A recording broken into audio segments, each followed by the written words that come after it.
Hey guys, welcome back to Ashley's Homestead Adventures. We're here on Boschley's farm. We're in north central Arkansas. We are in the Ozarks and we are headed out right now. I am headed out right now to go do a bit of a garden harvest, and I wanted to bring you along. I am going to preface this a little bit with my garden's a hot mess this year, you guys. It just is exuberant and bubbly like me, and it couldn't help itself, and it just got a little bit carried away, and that's okay. I'm not mad about it, and I'm a little embarrassed because of course I like it to be perfect for you, but at the same time I know that many of you don't have perfect gardens and you don't really care. You know, you just want to see the harvest, you want to see the plants growing.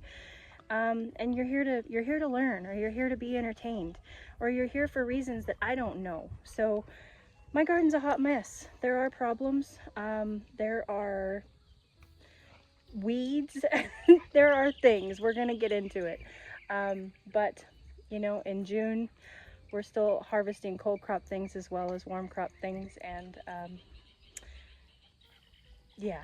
So I'm gonna go through and as we harvest, I'm gonna just talk about things and show you the good, the bad, the ugly, and the absolutely gorgeous. So come along. First things first, I actually did plant the peas so that the dogs could harvest off of them. I intentionally draped the peas over the sides of the bed so the dogs could harvest their peas and enjoy them, especially the white dog, Missy Rescue. She loves them. My peas got, you know, it's hot and they just kind of get some sort of fungus, and so they kind of do that here in the south. I don't know what it is. It looks like powdery mildew to me, but I'm not positive. So they are, you know, it's getting hot and they are dying back on me, but we still have lots of peas on here. The beans, as I started clearing the potatoes out, all this empty space, you guys, is from clearing potatoes out. My potatoes got sick. I need to tell you, I'm a natural gardener. We don't treat with pesticides, chemicals, anything like that. So we treat in the garden primarily with BT, neem, and diatomaceous earth. Largely, I don't do anything in the garden. I let the garden do its thing. I let the good pests take care of the bad pests. I plant extra. I plant more than I need. I plant more than me and my neighbors need, actually. But you just need to know that. So these potatoes got sick, and I planted these potatoes extremely close together. They were my leftover potatoes from last year. They got planted very, very close together, and they got planted in about, I think it was February. It was early. So they'd never reached flowering point. Now potatoes generally, just so you know what it should look like, since I can't show that to you right now, potatoes generally will grow. They'll grow really big. They'll grow very, very, very tall, which mine did. Mine were actually about 2.5 feet tall. Then they will flower, and then about 3 weeks, you know, depending on where you're at, 3 to 5 weeks after they flower, you harvest them. Mine never made it to flower. They got sick and I started pulling them out. They never made it to flower. So we are getting new potatoes, and we are getting small potatoes. These are green beans. Everybody always asks me. I believe these are I have everything in my garden labeled because I'm a bit of a, oh, I say that and now I can't find a tag. Here it is. These are the purple potted pole beans. That's why they're purple. And so they're, see this.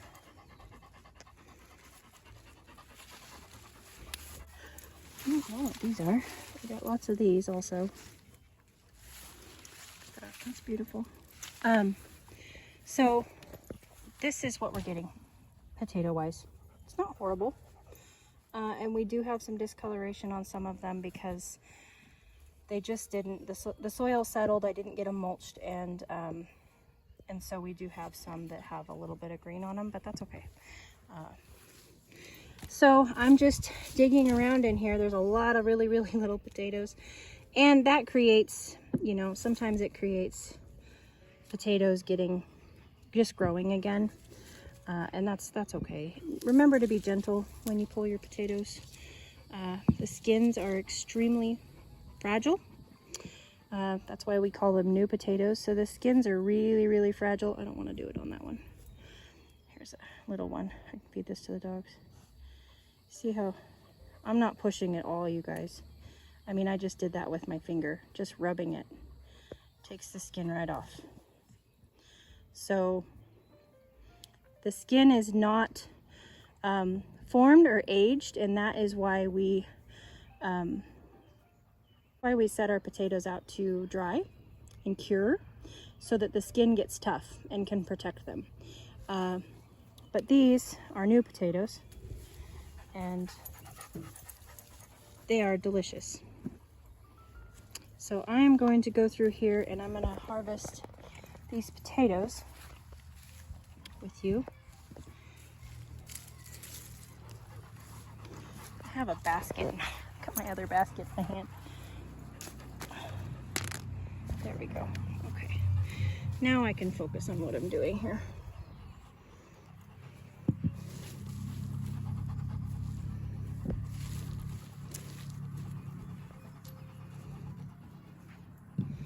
A lot of people will use like a fork, you know, where they'll go in and they'll lift the potatoes up.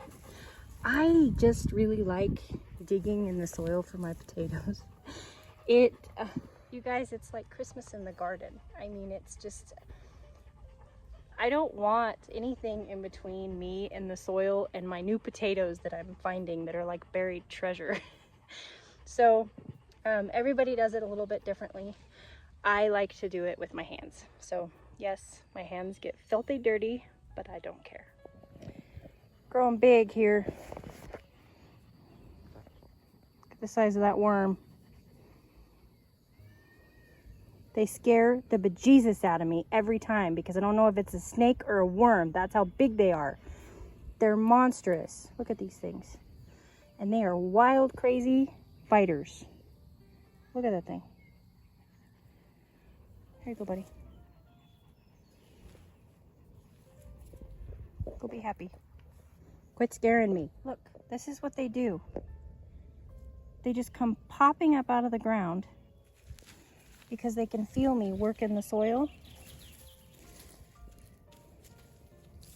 And it scares the crap out of me.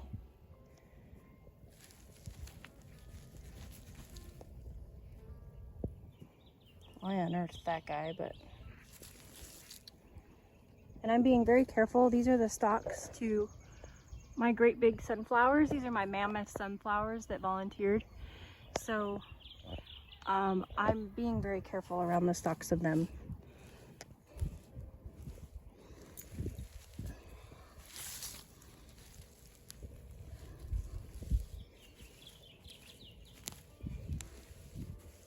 Okay, you guys, so you can see where the earth is dug. That's how many potatoes we harvested. And I'm just kind of working my way around the bed. This is my chicken wheelbarrow. I saw another one of those giant worms. Good Lord, those things are huge. So this is our potatoes so far. And now we're moving on to some garlic. And I am going to pull some of this up here. Let's see where we're at. Oh yeah. So I'm gonna go ahead and pull anything that looks like it's ready. And pretty much all of my garlic is ready. So I'm just gonna go ahead and pull it up. Just like that. And I'll stick it, whoa. Stick it in the basket with the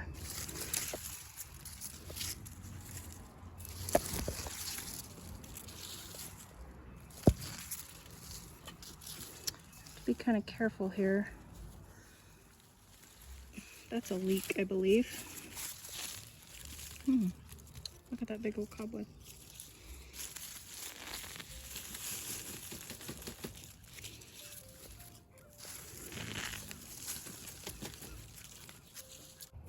Hello.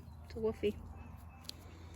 Ma'am, you have built yourself quite the sanctuary there. I'll let you have it till you leave. Thank you for taking care of my garden.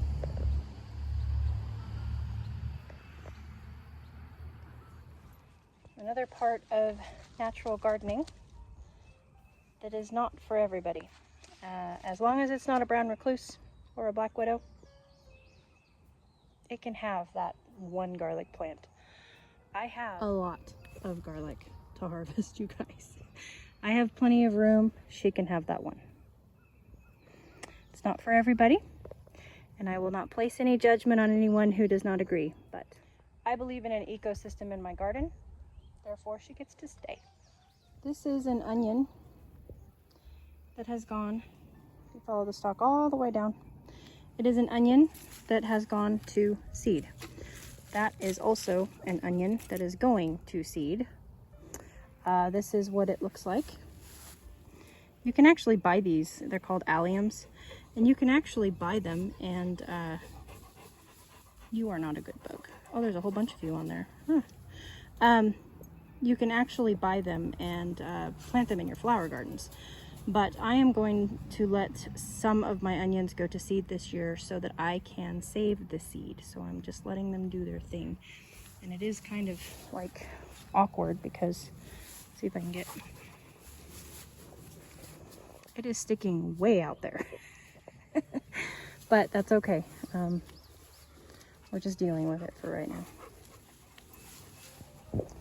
Okay, we have cleared out a good bit of that. We have gotten a lot of garlic, and some of my garlic, you guys, is past prime, but we're gonna, that is what we've gotten of garlic today, and now I'm moving on to beets, and these are what my beets look like right now.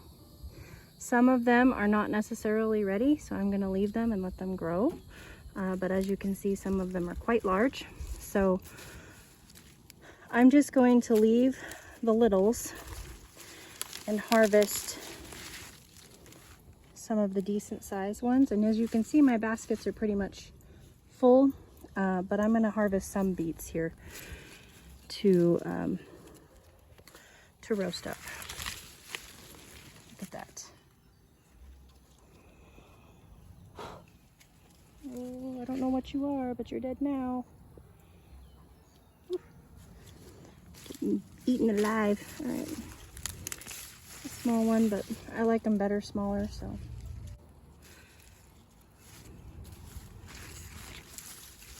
all right, this is a lot of my brassicas, my broccoli, cabbage, pak choi, cauliflower. A lot of it has gone to seed, so I'm going to go ahead and rip this up while I'm here to allow space for other things.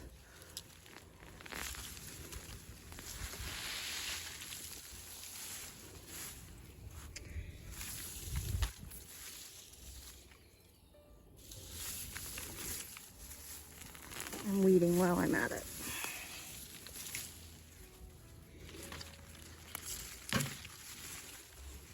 None of this goes to waste, you guys. That is the chicken wheelbarrow. All right, that is what I'm gonna harvest for tonight. As you can see, this is my garden right now. As you can see, we have a lot of food here. But I try not to harvest more than what I can deal with. So we're gonna go in and, well, first we're gonna take this chicken. Sorry, I've got creepy crawlies. I'm getting the heebie-jeebies, you guys. We're gonna take this wheelbarrow to the chickens, and then we will take the 2 baskets into the garage and start getting the garlic and the potatoes laid out to cure, and then the beets will go inside with me. Here is a bit of a change, you guys. So I combined my 2 big flocks. So Yang's Easter egger flock, olive egger flock, and Bart's barred rock flock. They're all combined and they're all in this front pen. Thank you, Yang. the teenagers, the 17 teenagers from the chicken tractor that you can just barely see the back of, the red bands, they were the first ones that we hatched out this year out of the incubator. They came up here and they are now in the back pen, and that is where this is going. We're going to take this to them. We just made that move today, so.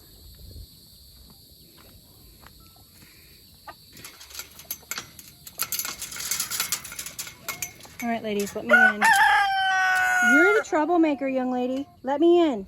Don't try to escape. All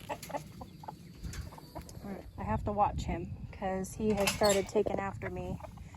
And so I have to, oh, but he's scared of Bart, so there's that. So my hope is that there is a olive egger, a Moran, or Araucana, you know, and there are a few olive eggers in this group, and my hope is that there's an olive egger roux in this group to keep.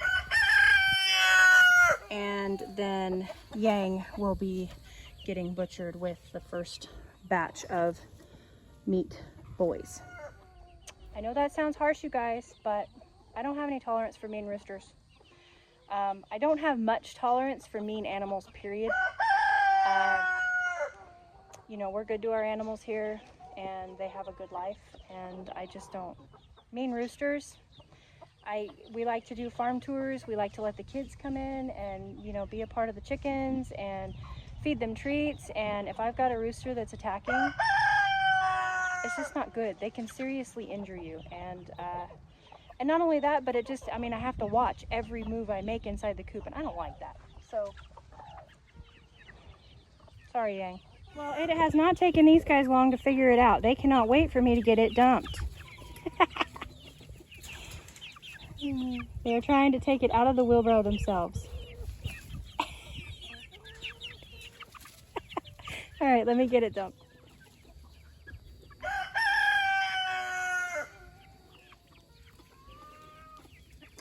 OMG. Look at that, you guys. So apparently the vine borers have not found this one yet.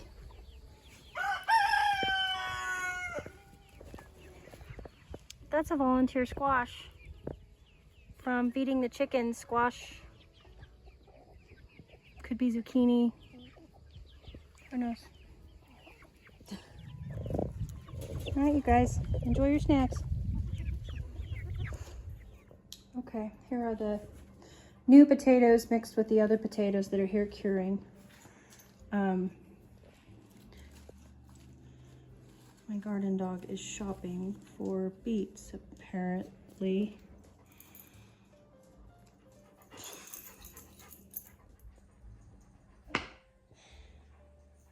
Well, at least it's healthy.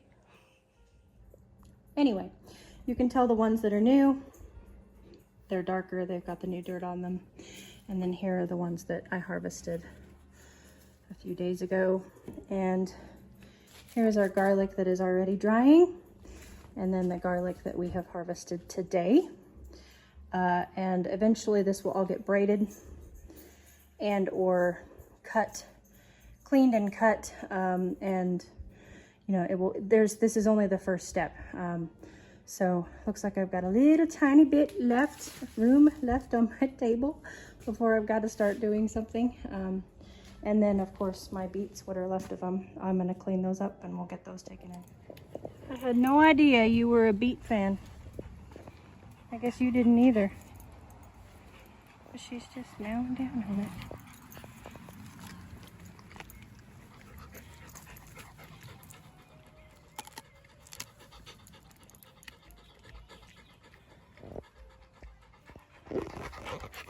All right, I actually changed my mind. I'm actually gonna go ahead, and they cleaned up so beautifully that I'm actually gonna put them at the farm stand for a little while and see if they'll sell.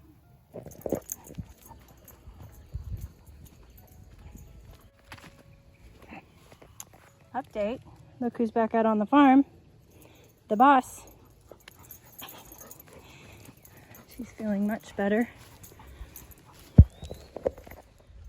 Thank you guys for coming along with me for an evening in the garden.